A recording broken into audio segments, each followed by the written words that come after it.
bismillah ñaan gi ñuy bëgg a jàng képp koo xam ne dégg na ko rek su ko mënee jàllale ci mbokkam it njëriñ la dana gën a yaatu insha allah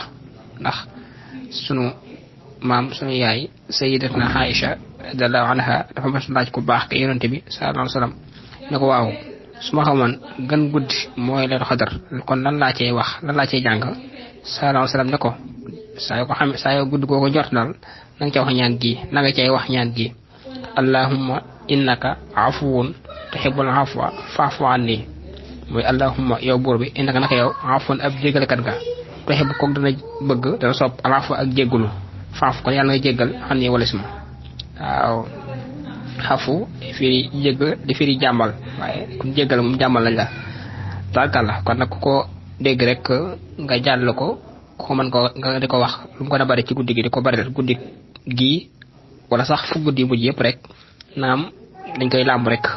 allahumma innaka afuwun tuhibbul afwa